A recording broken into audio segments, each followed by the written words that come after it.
Assalamualaikum warahmatullahi wabarakatuh. Perkenalkan, nama saya Fadila Nurindasari dengan NIM 933404820 dari kelas Psikologi Islam B.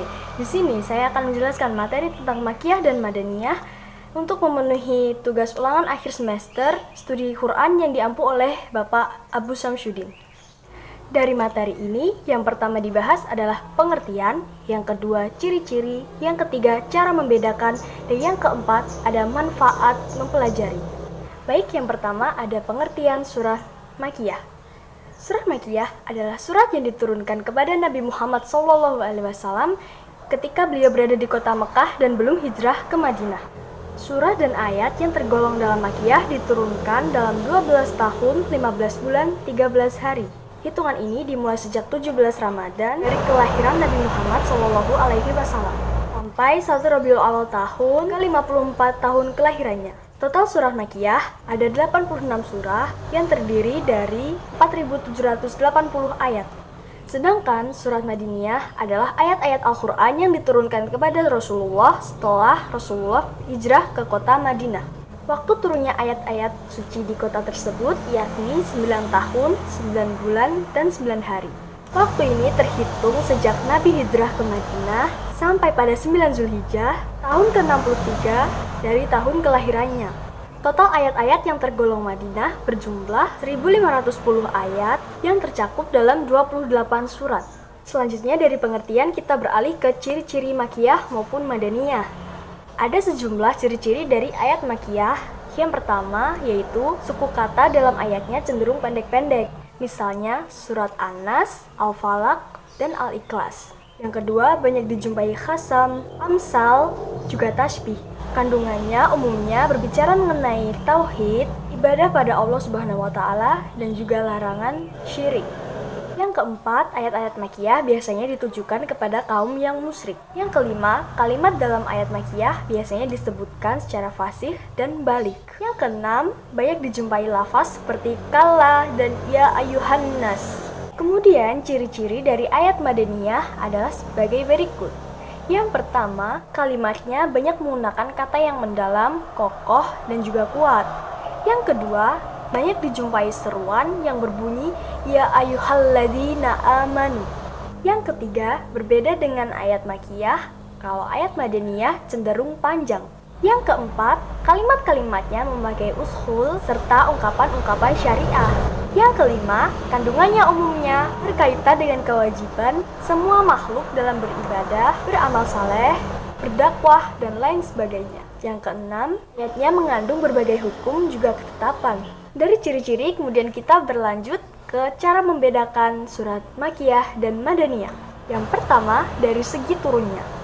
Makiyah adalah yang diturunkan sebelum hijrah meskipun bukan di kota Mekah, sedangkan Madaniyah adalah ayat yang diturunkan setelah hijrah sekalipun bukan di Madinah.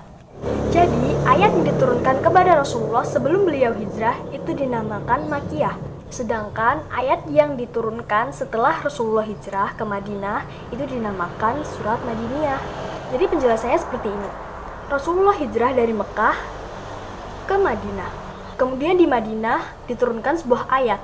Maka ayat tersebut masuk ke dalam Madaniyah. Kemudian Rasulullah kembali lagi ke kota Mekah. Kemudian diturunkan lagi sebuah ayat. Ayat tersebut masuk ke mana? Makiyah atau Madaniyah? Nah, ayat tersebut masuk ke dalam Madaniyah karena ayat tersebut diturunkan ketika Rasulullah telah hijrah, meskipun tidak diturunkan di kota Madinah. Yang kedua yaitu dari segi tempat diturunkannya. Makiyah adalah yang diturunkan di Mekah sebelum Rasulullah hijrah, dan Madaniyah adalah yang diturunkan di kota Madinah sesudah Rasulullah hijrah. Ketiga, dari sasarannya. Makiyah adalah seruan yang ditujukan kepada penduduk Mekah, sedangkan Madaniyah adalah seruan yang ditujukan kepada penduduk Madinah. Kemudian yang terakhir, saya akan membahas mengenai manfaat Makiyah dan Madaniyah. Sebagaimana ilmu-ilmu lainnya, ilmu Makiyah dan Madaniyah sangat penting untuk dipelajari, karena mempelajari ilmu Makiyah dan Madaniyah juga memiliki manfaat loh. Manfaatnya beberapa diantaranya adalah yang pertama, mempelajari Makiyah dan Madaniyah dapat digunakan sebagai alat bantu bagi mufasir untuk menafsirkan Al-Quran. Pengetahuan akan tempat turunnya ayat, dapat membantu mufasir untuk menemukan penafsiran yang benar, baik bagi yang menggunakan metode atau kaidah umumnya lafaz, atau kaidah khususnya sebab. Dari sana, mufasir juga dapat membedakan mana ayat yang nasik atau mansuk, maupun ayat taksis. Yang kedua, manfaat yang diperoleh dari mempelajari Makiyah dan Madaniyah adalah dapat mendalami gaya bahasa Al-Quran dan mengaplikasikannya sebagai metode dakwah. Misalnya, dapat dilihat pada Makiyah bahwa bahasa yang digunakannya cenderung pendek-pendek dan berisi peringatan maupun kabar gembira. Sedangkan Madaniyah berisi kalimat-kalimat panjang yang membahas tentang tata cara kehidupan sehari-hari yang baik.